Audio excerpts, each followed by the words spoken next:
You see the screen now, right? Yes, we do. It's 100 people already in the webinar.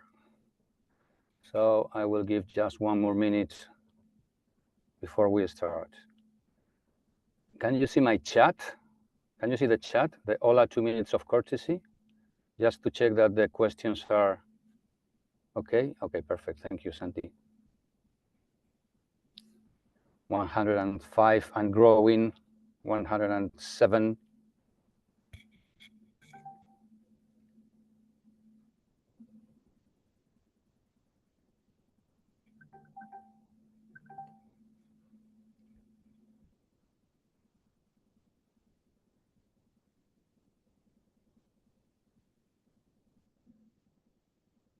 Okay.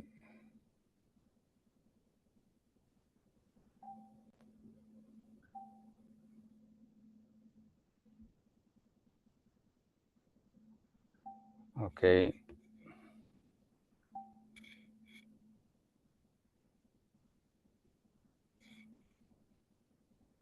Okay, I think, Santi, that we can start because it seems that there's no more growth in the panelists' number. So, hello everyone, and welcome to our first All Hands Creative. For those who don't know me, my name is Gonzalo Sánchez-Taiz. I joined SAMY 4 years ago, and one of my roles is to be kind of guardian of creativity in our group.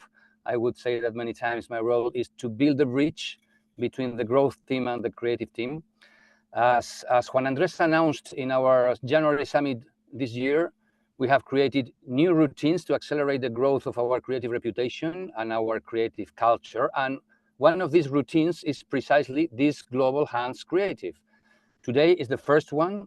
The idea is to have one every quarter. We'll see, but initially that's the idea. And it has been very easy to pick up a topic for this first All Hands, given that Cannes Lions has taken place a couple of weeks ago. If we share the screen and we move, perfect, that's correct, that's the slide, thank you, Santi. In Cannes this year, we have had one of our best strategic minds, our beloved Elli Tuominen from Curio, as member of the jury in digital and influencer marketing category. So she has been, let's say, behind the scenes in the backstage in Cannes. And Santi Lucero, our global chief creative officer, has also been in Cannes, squeezing the more knowledge, the better. And both of them will be presenting to all of us today, Cannes 2024. First, Santi will give us some overview, and then Elli will share her point of view and experience as jury.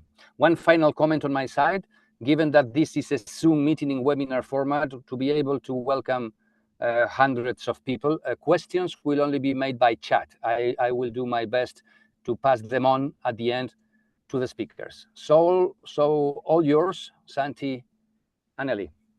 Thanks. Well, thank you, Gonza. Hello, everyone. I'm Santi Lucero. As Gonzalo said, I had the privilege and the honor of being at Cannes. I'm very grateful. Thanks to SAMY for sending me over. I spent 5 days assisting to great talks, presentations, and having the chance to take a look at great work from all over the world. And before going into Elli's experience, which is the important thing today, I would just want to share my personal point of view, my personal perspective of what this Cannes was and what I taken from them. The first thing for me is, and it's very important, is to clarify why Cannes is so important. This is not just an ego thing from creatives and just going after shiny trophies. It's very important because it helps to build the creative reputation of the company, and this is something that we need if we want to be top of mind in every country, in every geography. We need to improve in this sense, and Cannes and these sort of festivals are very, very important. Then also for PR and for buzz, it's the perfect place, and it's very important for us to be there. It's important to say that it was not only Elli and me, there was more people from the company who was doing new businesses and PR efforts. And the most important thing is because of business. This festival in the past used to be only a creative agencies festival, and nowadays it's more a platforms/clients festivals. The platforms are all over the place, and clients are all over the place, spending a lot of time and a lot of money and a lot of energy trying to learn and improve in terms of creativity. So it's very important for us as a creative agencies to be there and to keep on pushing ourselves to be better at this. Also, Cannes used to be only a creativity thing, only rewarding creativity, and that was all. And in the last years, and this year especially, it moved to be about effective creativity. It's not as the F is, but effectiveness is becoming more and more important, which I think is key, because this is the main purpose of advertising, right? To be effective. And this is just a quick example. This is, for instance, is part of the entry of a film piece. Okay, film is a category that doesn't have anything to do with results. Nevertheless, there are certain brands that when submitting their work, they are submitting with the results and the effect of the campaign, because again, the jury is rewarding not only the creativity, but also the effect and the impact of the campaigns. Then I wanted to share some data, especially for all of us to have context and to realize how hard it is to win at Cannes, and that is why it's so special. This year only, there were 27,000 entries in every category, right? All the categories together, 27,000 entries. From that amount, only 5% made it to shortlist. From that 27,000 entries, only 3% got a lion, were rewarded, okay? A bronze, a silver, or a gold. And only 1% got a gold, okay? And of course, less than 1% got a Grand Prix or a titanium. So as you may see, it's very, very, very difficult, and there's really good pieces. Of course, not the 27,000 are great, but when you take a look at the work, there's really interesting and powerful and impactful creativity there. And so we can say that it's almost impossible, right? It's really, really hard. And the only chance we have as a company to improve and to win something in the future is if we all, as a company, go after this. If we have this in mind every time we receive a brief, every time we create a campaign, every time we have a conversation with a client or with a prospect or wherever we're doing, we have to remember about Cannes and the importance, not only because of the creative reputation, but also for the business. This year, we had one entry only, and of course, we didn't have any awards. It would have been weird if we would have an award by entering only one entry. It would be really efficient from our side. That was no longer the case. And for 2025, what we want is to have more entries. This is what we're working for. Of course, we want to win, but first step is to have more entries. And this is how we are facing the next year, and we are working to improve the quality of everything we do in order to have more entries, and this should lead to, at some point, start winning awards. And finally, before giving the stage to Elli, I would like to share some thoughts, some initial conclusions I had from the festival. The first one is that the festival, the communication, the industry is human first. It's great to be social first because it happens that people are in social, but we have to remember that it's human first. People at the center all the time, wherever it is, by having the right insight, or by understanding how people really use the platform, or by letting people be part of our campaigns, human first. Then to embrace the imperfections. The typo here is on purpose. Brands seems to be coming down from the pedestal and not taking themselves so seriously. So we saw a lot of projects, a lot of campaigns, a lot of work where big brands such as Coca-Cola, Unilever, Procter, were having a laugh about themselves. They were celebrating their flaws. And again, they were not taking themselves so seriously. And I think this is very important. Sometimes we as creative, or we as professionals, we tend to take everything very, very seriously, which is okay, but there is room to relax a little bit in that sense. This is something that we notice and is happening year after year, but this year was like outrageous. It was all over the place. The audience is no longer an audience. They are protagonists, and they play a part, and they need to have a saying. And it's also part of this thing of the brands coming down from the pedestal and looking into the audience, into their eyes at the same level. So it's not the brand speaking and the audience listening, but to doing something together. One thing that I'm really glad that it's not happening anymore, or almost not happening, is that even though purpose advertising is still relevant, those all over the place purpose where, I don't know, a brand was eager to resolve the hunger in Africa, these very exaggerated purpose campaigns are not happening anymore. I mean, this demagogic positioning seems to be part of the past, which I'm very happy about. Simplicity is back. Simple messages, simple insights, simple executions. Humor is back. This is really good. The industry is pushing for that. The clients are pushing for that. The festival is pushing for that. There is a category that is rewarding humor, the use of humor. So after some years of dark mood, I think we are going back into humor, which is really good because it's a very important emotion. And stupidity is back. When I say stupidity, I'm talking about being more ingenious. What I was saying about celebrating the flaws, not taking ourselves very seriously, and leave some room to be a little more stupid in a way, in a good way.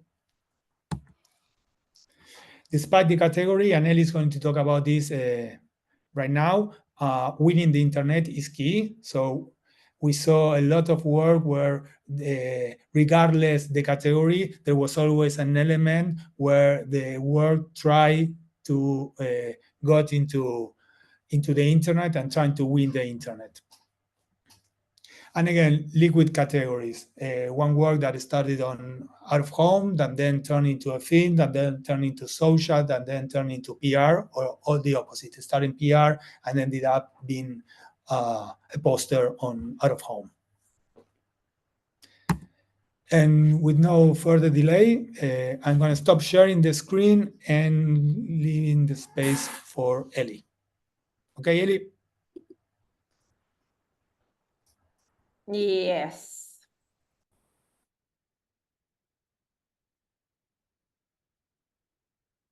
Just let me know if it's up.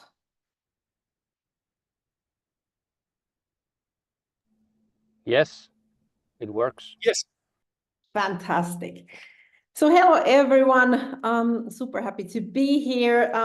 So for those of you who haven't met me, I am Elli, the Executive Strategy Director of Curio, now part of SAMY. And greetings from Helsinki and my deserted office, because everybody in the Nordics are now in their summer holidays, as am I, but still super happy to be here today, and obviously super honored to have having had the opportunity to serve as a judge on the social and influencer jury. This was my first time as a juror at Cannes. I've done a few of the Cannes seminars before, or festivals before this. So I've done Eurobest twice and Dubai Links before this. So I thought I'd walk you through the insights in two parts today.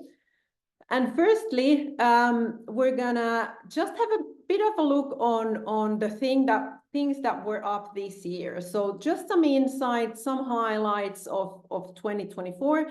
And then after that, I pulled up a few cases that I really think are the key for SAMY going forward. So the things or the campaigns that I really see kind of defining the future of not only this category, but like really good creative social first campaigns. And just because we have a limited time today, I want to let everybody know that I'm 100% available and committed to sharing any thoughts, any insights, anything that you might need. So just email me and let's pick up a chat. So I'm here for you guys if there's anything you'd like to know. First, a few thoughts about from inside our jury, and kind of picking up where Santi left off, so liquid categories. So this is like a wording that came up in our room many, many times, because social is kind of everywhere, as Santi said. We were really thinking of, for each and every campaign, where the center of gravity for that campaign is, and whether the brilliance of that particular piece is really on social or not. And we kind of thought that we had as a jury maybe the hardest job of all the juries, because the work was so varied across different media. Maybe the PR has it a bit worse than us, but I think those two are the toughest categories to judge. But we were really tough on the work really needed to be social first. A few highlights of this year. Even though Santi just highlighted that the work and the ideas are getting maybe a bit more simple, the thing about really good social work was that it really did seem that the winning work had some serious effort and commitment put into them. And so I'm gonna walk you through a few of the case studies. I'm not gonna show this one because if you haven't had a view of Cannes at all, you would have seen Michael Seravi being one of the big hitters this year. But the thing I wanted to highlight about this one, and since it did win the Grand Prix in our category, was that in spite of this being, I think, like a really brave, really good creative idea, this really took some effort on the social part of it. And we really did think as a jury that the social piece was the most brilliant part of this. Even though it had a Super Bowl ad to it, they started the campaign seeding with almost 500 micro and macro influencers, and that's how the whole kind of conspiracy behind Michael Cera started to get traction and momentum, and the whole momentum was already built on social before the Super Bowl ad even aired.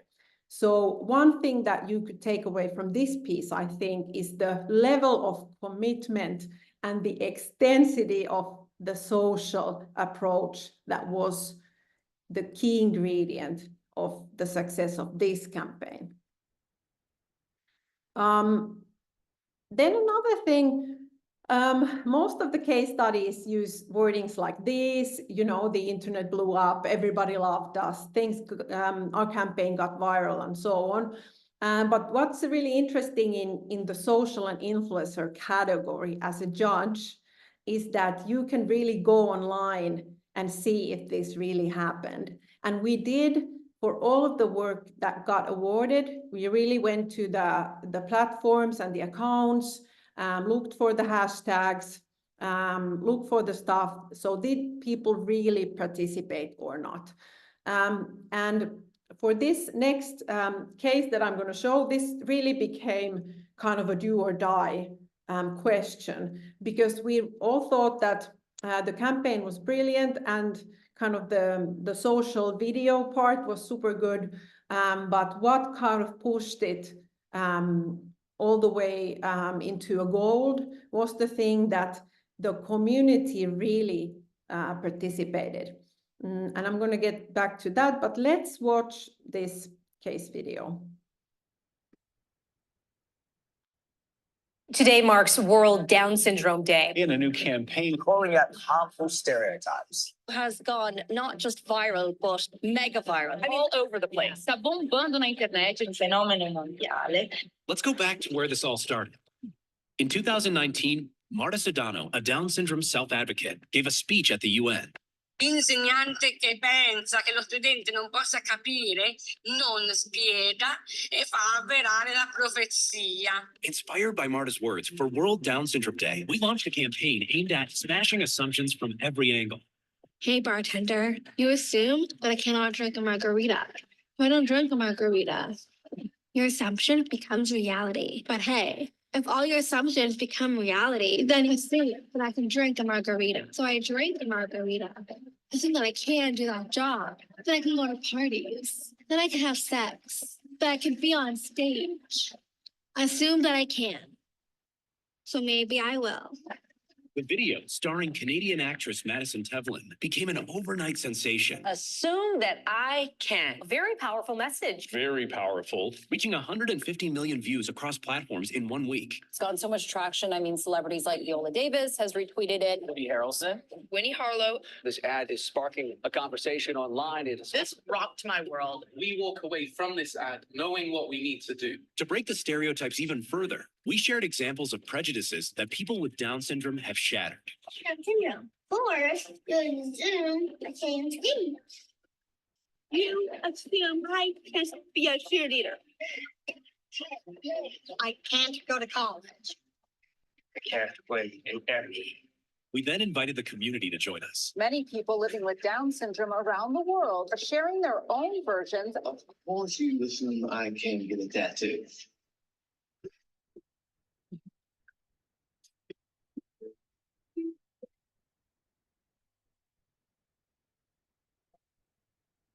A lot of people underestimating me, but it's so much fun to prove them wrong.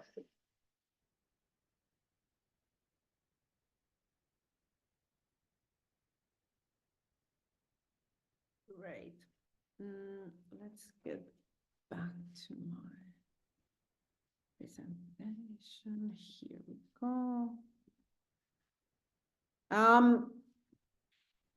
And for this campaign, so we went to the platforms and we really did discover a lot of great stuff that the community had been sharing. And that was one of the kind of the big takeaways from the judging in this category, because in all of the campaigns that the videos or the case study suggested that the community participated, this was one of the few ones that we really felt the kind of suggestion or the ask of people to participate was like really empowering.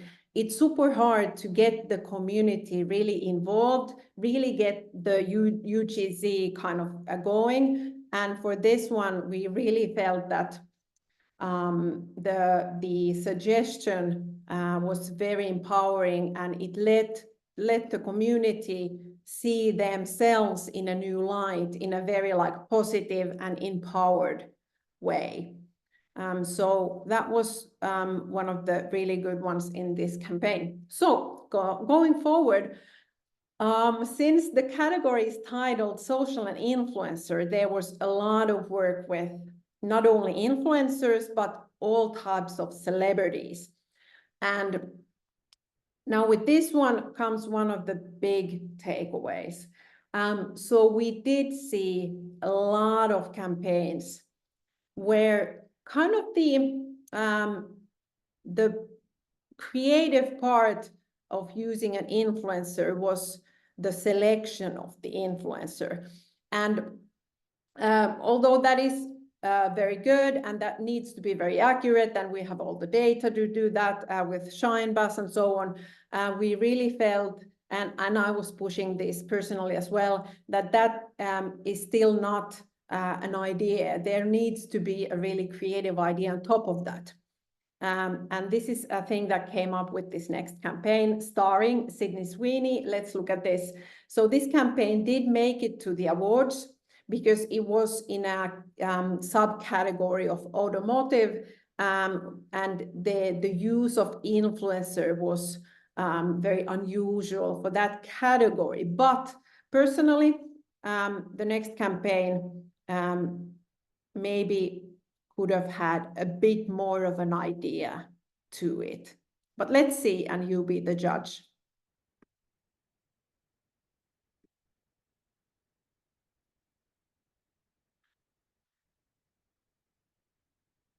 It's working, yes. You are currently remodeling a vintage truck. So I've been working on a 1969 Bronco. I've never felt like less than a man. It's 2023. Less than 2% of mechanics are women. Enter Sydney Sweeney, award-winning actress, mechanic, Ford driver. She learned how to drive on her grandpa's Ford F-100, and her mom taught her how to change her first tire. Ford partnered with Sydney to highlight the restoration of her dream car, a vintage Bronco. Sydney Sweeney and Ford collaboration is one of the most clever marketing campaigns. We made auto more accessible by sharing maintenance tips taught by Sydney on her TikTok channel, Sid's Garage. Welcome back to Sid's Garage. The videos were a hit, earning over 15 million organic views in less than a week. Then we made a workwear line in partnership with Dickies that sold out in under 24 hours, landing Ford in some unexpected places like the pages of Vogue. And with hundreds of try-on hauls, fans couldn't get enough, especially of the coveted overalls. It's all sold out already. Really? To cap it all off, we worked with Sydney to design a one-of-a-kind 2024 Mustang GT inspired by her vintage Mustang. This Mustang was filled with custom details. It made waves in the press, and after thousands of entries, it will be given away to a lucky driver. This is the smartest collaboration of 2023. All in, the partnership garnered 75 million earned impressions, 33% higher female coverage, and a staggering 46% increase in Ford mentions online at launch. Oh, and we sold cars too, with a 10% incremental increase in product sales the month of launch. Sydney Sweeney drives a Ford, so I bought a Ford. We want to see a future where seeing a woman in the shop is not a surprise, where the world of automotive is just as diverse as the world we live in. For Ford, this is only the beginning.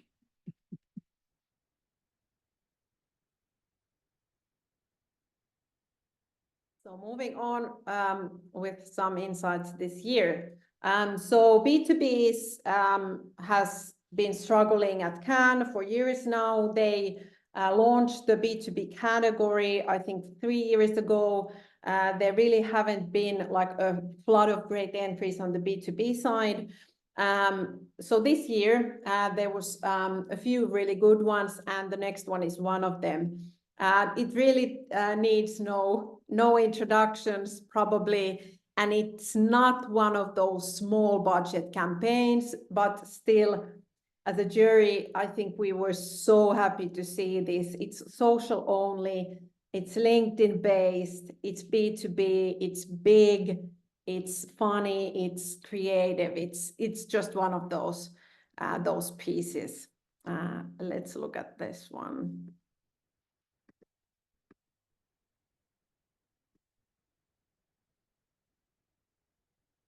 Pitter patter, pitter patter, pitter patter, pitter patter. Whoosh, whoosh.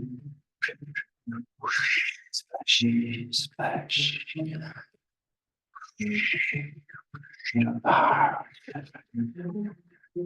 2024, when U.S. small business optimism hit an all-time low, AT&T did the only thing that made sense. We started our own small business with people famously terrible at running one. Because if they can do it, anyone can. AT&T Business presents Sleep with Rain.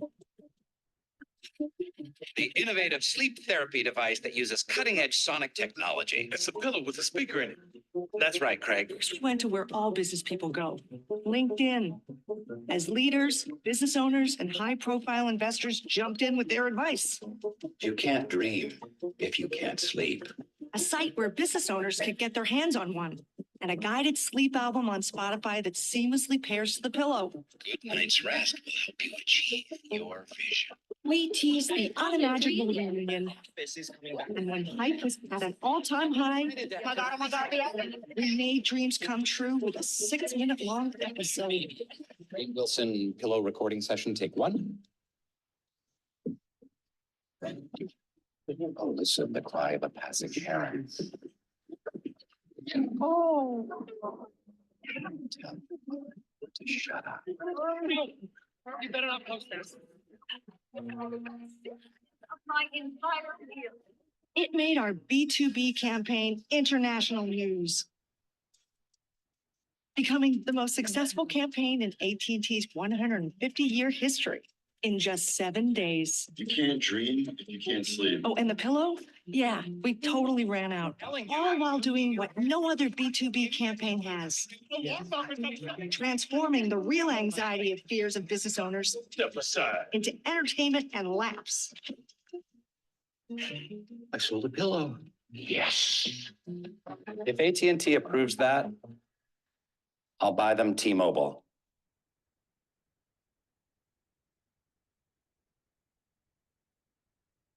Okay, one more of the highlights. Yeah, so I think I'll let the piece do the talking on this one.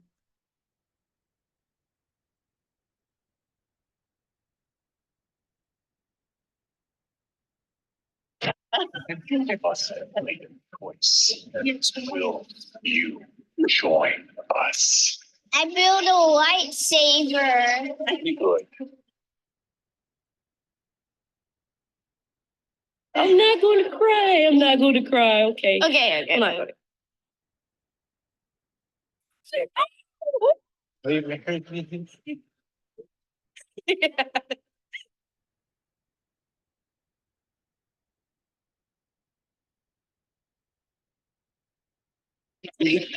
I'm glad I picked you. Or did you pick me? Got it? Sugar, it's so nice to meet you. Oh, I love you. Oh,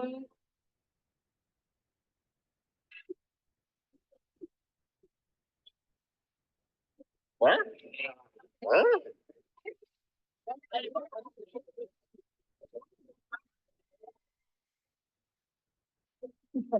And we're gonna speed up. Hey, Woody, get in here.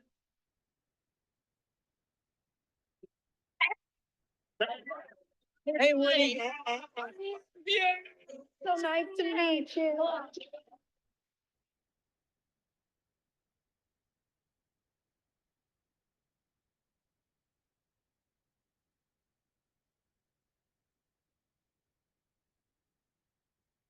I can hold that in my hand. You know why?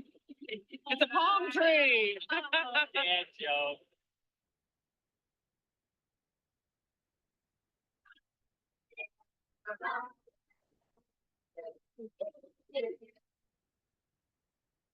You finished twirling. We'll do a curtsy all together. Just like this.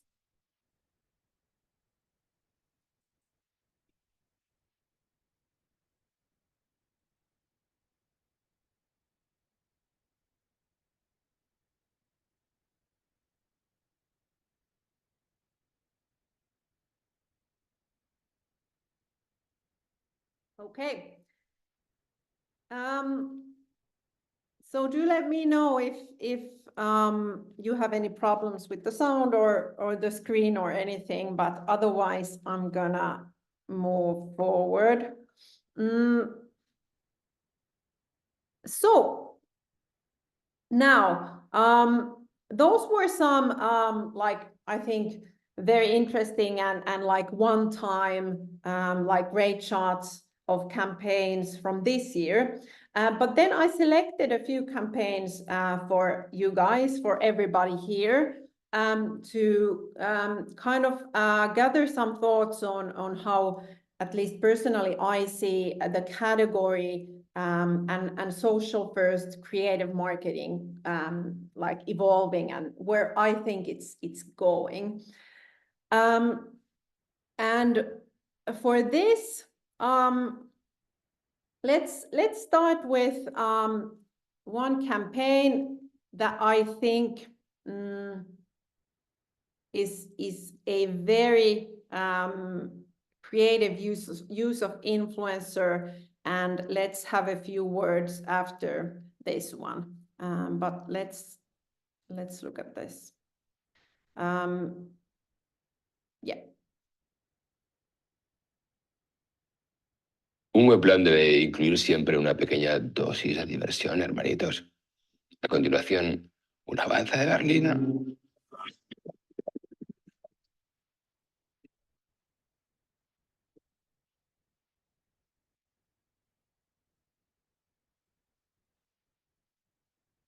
Hip-hop and jewelry's relationship is almost symbiotic. Near impossible to mention one without the other. Rappers and jewelries. Wait, imagine the way of this thing.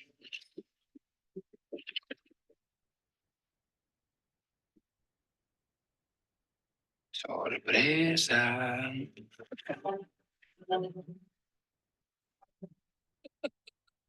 Soy un poeta.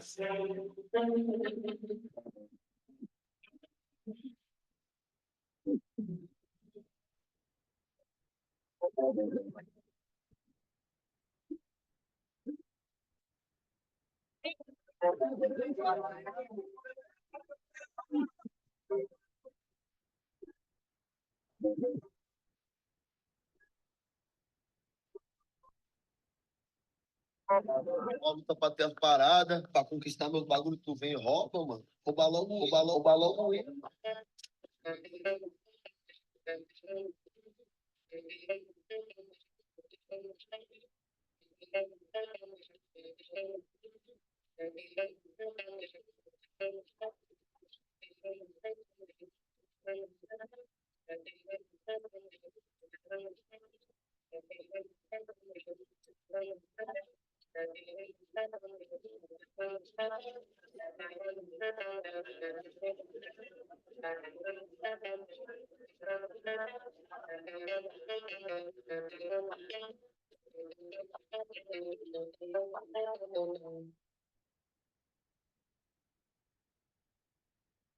Yep. So as I mentioned, across the category, I was, at least personally, and coming from the SAMY point of view, really looking for campaigns that used influencers in a very creative way.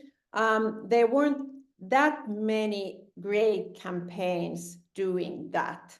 And I think going forward and for next year, that is the big opportunity for us and for SAMY, because we have all the things. We have the clients, the data, great content, people participating, engagement, and all of that.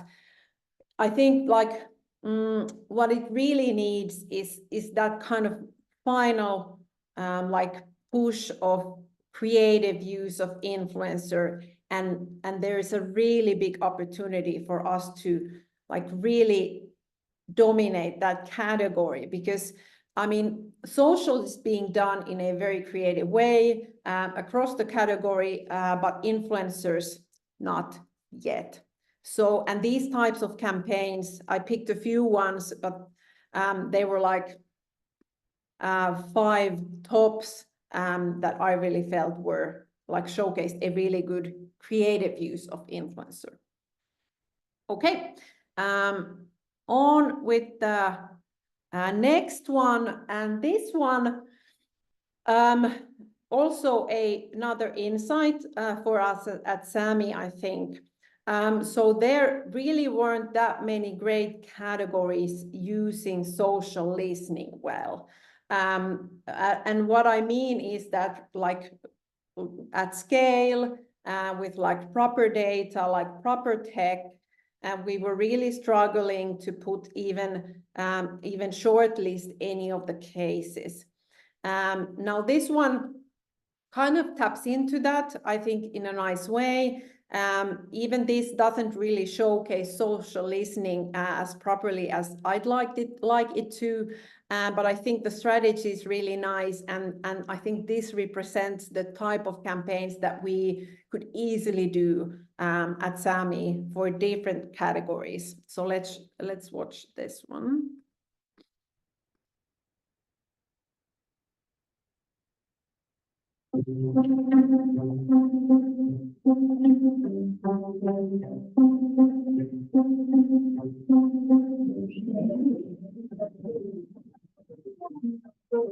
Guys, do not get the vaccine. The moon landing never happened. The world's flat.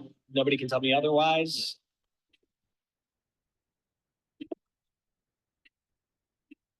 MSG could be incredibly dangerous for your health. And the worst of all, modest sodium glutamate.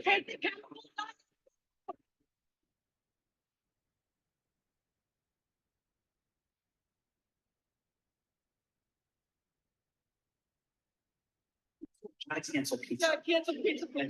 I need you to listen to me when I say this. The pizza from your local slice shop, there is MSG in all of it. There is literally no chemical difference between the molecules of sodium and glutamate in MSG and those that are in tomatoes, Parmesan, marinara. Your body metabolizes them the exact same way. That's not an opinion. That's just science. No.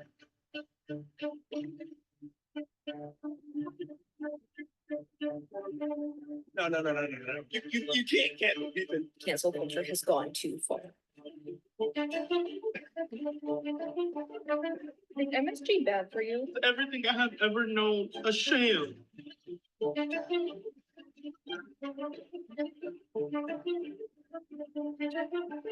I learned that MSG is not bad for you. I was a victim of that propaganda until I tried it in my own food, and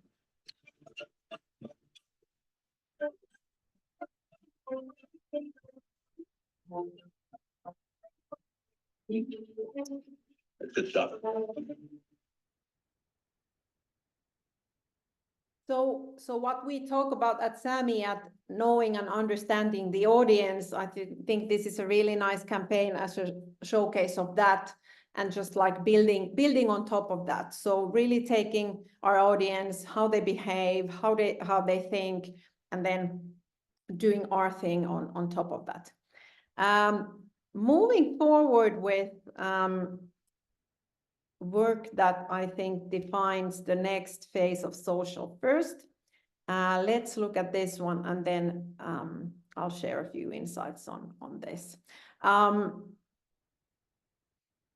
We were, I'm just going to say, we were really looking in all of the work, the organic part of it. So all the work that got awarded had a really good, like, organic engagement or reach to them. And I think us as a jury, we were also really looking for work that was not only campaigns, but more of an always-on basis. And there really weren't that many. Now, this is one of the few that had like a long-term commitment, community management point of view, done in a nice way. Personally, I think this could have been a bit more strategic, but this was really loved across the jury. And again, us at SAMY having our chaos model of community management and a really good approach to always on and so on. Again, I think this is a really good opportunity for us, because us as a jury, we really wanted to award this type of work.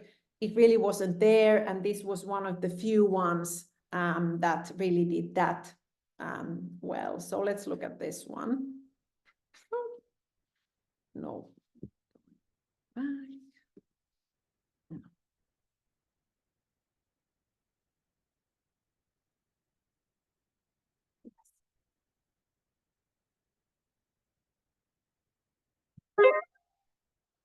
Organic reach is becoming extinct.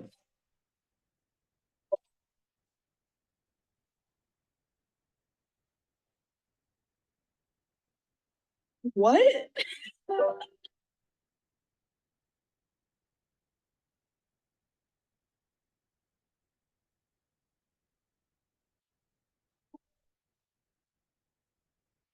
Bro, I don't know if anybody's been on the Wendy's Facebook page lately, but if you haven't, you're missing out. It's like someone gave their grandmother an iPhone and they are unhinged. Loving the new phone. Takes great pics. Call your uncle. He asked how you're doing. Young, keep hell. Today, don't know how to read. The first ones I saw was, Dad, get off my Netflix, you snake. This is a whole post on the Wendy's Facebook page, just this. It's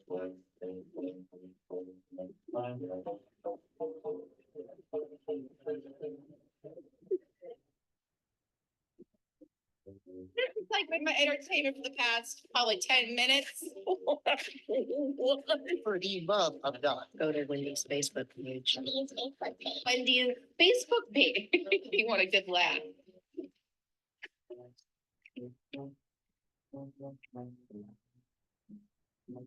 One viewer reached out to us when she started to take a closer look at what appears to be the official Facebook account of Wendy's. I'm talking about the Wendy's fast food joint. Someone, somewhere is getting paid to make these posts.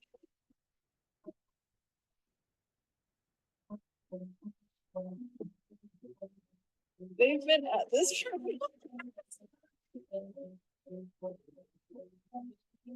Wendy's is doing it right, folks. This is how you get people to pay attention to you.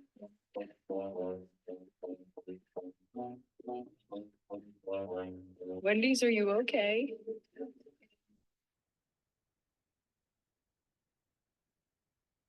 Also, I think a really good testament that a campaign always doesn't need to have a really big budget. Of course, it helps if you're Wendy's, but still a kind of really good commitment to a community management and style and tone of voice can get you an award that can. Okay, two more.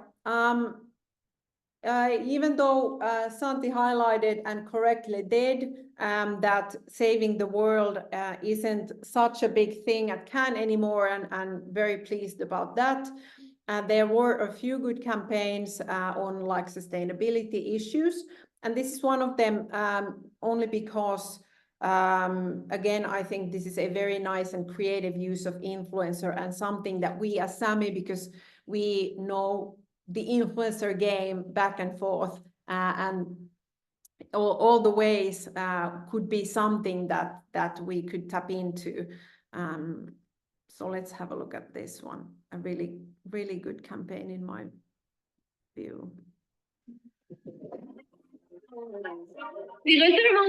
On m'a envoyé des bottes par la poste. J'ai reçu des pants. J'ai reçu des gants. Environnement Canada dénote même un record de froid. Il y avait même des gens qui ont dû dormir dehors. C'est tellement froid. Les jeunes arrivent avec des engelures, ils ont besoin de vêtements chauds. Étant donné qu'on reçoit des tonnes de gear gratuits des compagnies de vêtements d'hiver, j'ai changé mon adresse. J'ai changé mon adresse. J'ai changé mon adresse. Pour que les vêtements neufs soient livrés aux jeunes sans abri.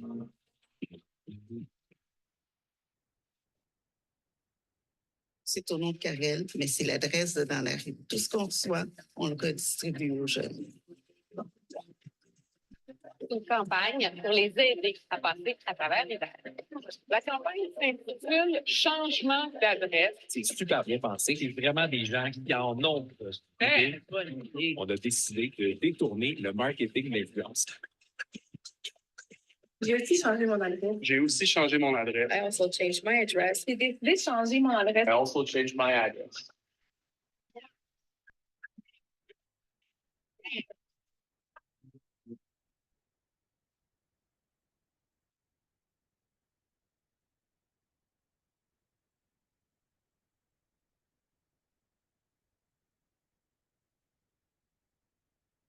Okay, and then the last one.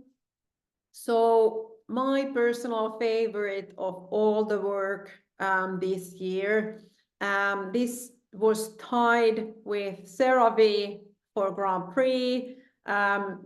We did at least 4 rounds of voting and it got to a tie. And then at the end of Monday, when the judging was over, kind of in the last half an hour or so, the scale tipped towards CeraVe for Grand Prix a bit, but this was right up there, this campaign.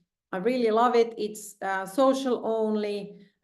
It's big, but it's very like authentic use of social, and it has super good commercial sales results.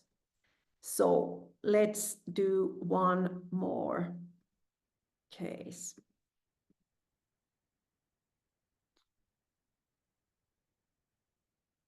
After 10 years in market, it was time for an upgrade to Tide Pods. Bigger machines meant bigger loads, which meant much more dirt. So Tide launched Power Pods, an 85% bigger pod for better cleaning power. And the internet? Yeah, they didn't get it. Why are they so big? This is a big freaking Tide Pod. This is huge. Tell me why. Who needs this? So if it was the internet who had questions, we needed to use the internet to answer them. Introducing, you're gonna need more Tide.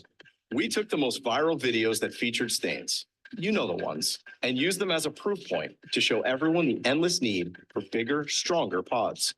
We got actor/meme Kumail Nanjiani and turned him into our spokesperson, seamlessly inserting him into the viral videos that we ran across social and broadcast.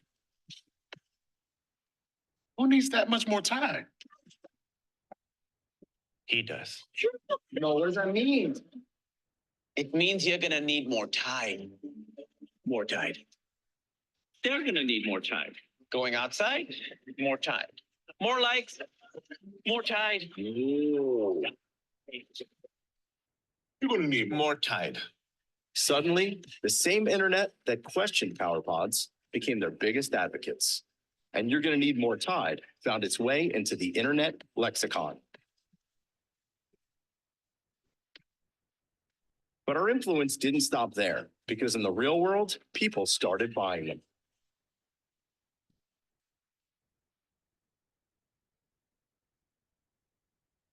And that's how we use the power of the internet to sell a more powerful Tide Pod.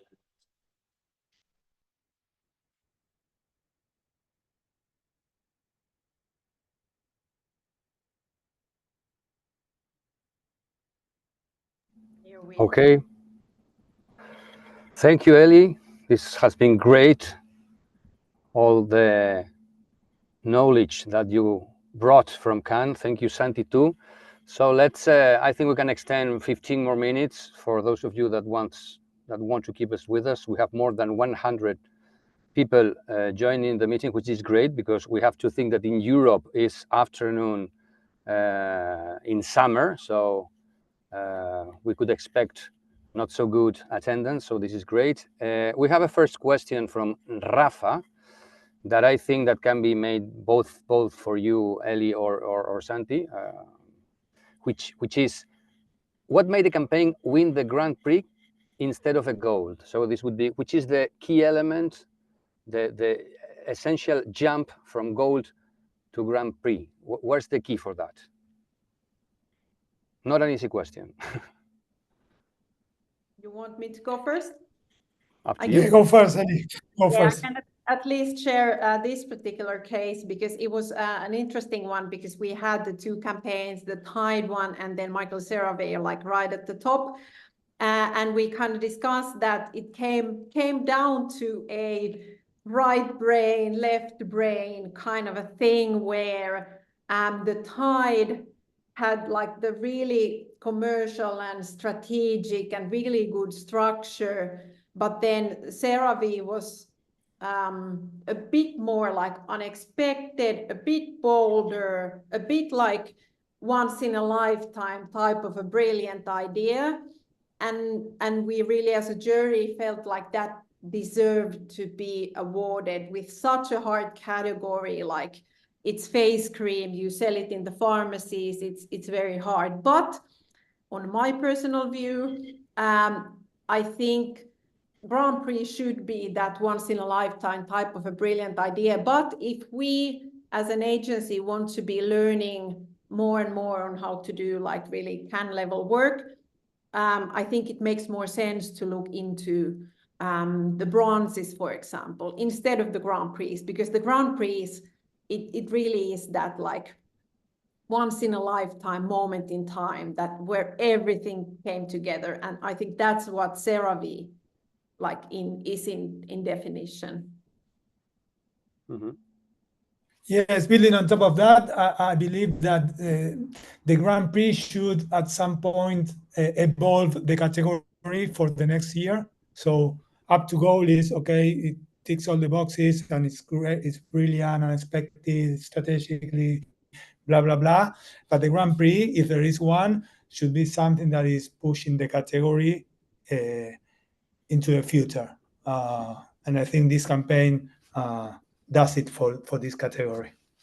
Precisely related to that, Martin Brotons makes this question. Every year can define the present and the future of the industry, not only through the awards, but also with the new categories. What categories do you think may appear in future editions? At You least, don't have the crystal ball. He's asking for the crystal ball. Well, at least I can say from our category, since it's like blowing up, it's getting to be one of the biggest. So our feedback to Cannes was that we were wondering whether it would make sense to separate social from influencer, because it was getting kind of hard to judge those like on par. And also because in the influencer categories, you also get all of the celebrities. So we had campaigns that had like Madonna or Beyonce or the Beckhams in it. So a lot of Beckhams were all over the place. It really makes it super hard to compare the two. So at least I think that it would make sense for Cannes in the future to have an influencer category separately. That's a good point. Yeah, and also again building on top of that, my feeling is that the festival is becoming more granular and more specific and more specialist on each specific discipline. Not only because the sort of campaigns is required for that, but also because it's big businesses, because it means more categories, more entries, etc., etc. For instance, in entertainment in the past was entertainment as one big category, and now we have entertainment for gaming, entertainment for music, entertainment for sports, entertainment for wherever. So it's probably gonna keep on being like that. And also, I wanna say one thing about what you said, Ellie. You probably been spammed by my emails in the last few days with stuff from Cannes. I selected bronze, silver, and gold and share it with you. If you have the time, please also try and look into the shortlist, because this is our first step as a company to be shortlisted, or perhaps having a bronze, and perhaps looking into the gold or the Grand Prix is like, okay, this is too far, this is too difficult. So if you can make the exercise, at least in your discipline, if you are into influencer or social or PR or whatever, that's a good exercise. Yes, I fully agree with that. So having looked at work at Cannes for 10 years, I find that I always find the shortlists or the bronzes the best ones to kind of learn from. There's more of them. It's more like there's a bigger body of work, different variety. And as said, for the goals, so many things have to come together in a very specific way. So I think we can gain more and learn more from looking at shortlists or bronzes. Okay, so we are seeing that it's really difficult to get an award in Cannes, but for sure we will get it from SAMY sooner than later. It's essential to have creative quality, but also to build the case very well, because it's really an art to build a case to be awarded. So Ana Diaz-Pines asks for, Elli, any tip for the teams when building a case from the jury point of view? Yeah. First of all, just looking at a lot of the videos. I mean, if you look at a lot of the videos, you get a sense of how that's built, obviously. I don't know, I think we already have the major hurdles kind of overcome at SAMY, because the major hurdles have to do with clients, geography, stuff like that. But if we already have brands such as, L'Oreal or Miravia, or I don't know, like the big hitters, the big names. That's one hurdle already like nailed down. People understand the category, they understand where the brand is coming from, because that's a really important part of it. You know, just, I mean, I looked at 900 cases before I went to Cannes. So the cases kind of blur into each other a bit. So just make it stand out. And humor is very good. I mean, but then again, it's not only humor, just making it stand out and keeping it very concise. But it is an art, for sure. Yeah, I would like to add something here. As Elisha said, she watches 900 case studies. That's a lot of time, a lot of energy. So the first tip for me is being empathetic with the jury. So not making the cases long for the sake of it, make it straight to the point, decide what is the story that you're going to tell, and then tell it like you mean it and with confidence. But again, first of all, being very dry and feel the context, the problem, the insight, the solution, the result. If you can explain this in one sentence, 2 sentences each, then you can start to build from that. But don't go all over the place. Again, there are too many cases, and I'm sure Ellie will agree with me. Juries will be very happy if you can go straight to the point and be clear and don't spend 5 minutes if you can tell it in 2. You know what I mean? Sure. And one thing that from a jury point of view really gets discussed a lot is that, is this a case that we can like stand by, or like stand behind as a jury?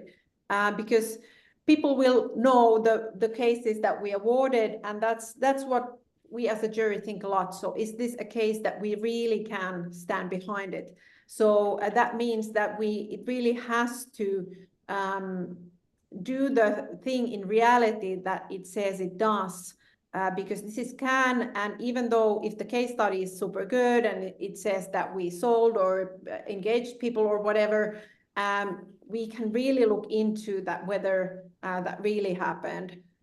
So just being kind of honest with the case study as well. I think that's very important, because it will not go down well if it's not what it says it is, and that's kind of really easy to spot. We went really through all the content and all the results and asked for more info from the clients on the sales results and all of that. So just being kind of honest. Mm-hmm. Some more questions from Joe Mooring. Do you feel there was an over-reliance on celebrity influencers this year? Sierra, Sydney, Sure. The Office, Tide, Sure. etc. Yes. For sure. Too many big names, too few ideas. I mean, that's my point of view. I look through the whole body of work. Too many big names, too few really good ideas. It doesn't have to be a big name if the idea is super good. I mean, just, you know, put Beyonce on it and call it a day. So, I mean, there were those campaigns and we really didn't appreciate them that much as a jury. So I think as SAMY, there's the opportunity. I mean, if I would have to say one opportunity for us, it's the creative use of influencers. Nobody's doing that super well yet. Yeah, and it's a really nice place. Sorry, Gonza. It's a really nice place to occupy, and it's a low-hanging fruit. I'm not saying it's going to be easy, but it's going to be easier than going after film. And Yes. again, we are social first. It's not our expertise, but to build on top of the celebrities things. There was one case from Stella Artois on Out of Home that they had Beckham, and they used Beckham in a really smart way, because they didn't show Beckham. They show only his hands, saying that Beckham was too handsome and there was going to make people not paying attention to the beer. So I'm just saying this as, if we have a really good or really famous celebrity, also in that case, we need to build an idea on top of the celebrity. The celebrity itself, as Ellie said, will never be enough.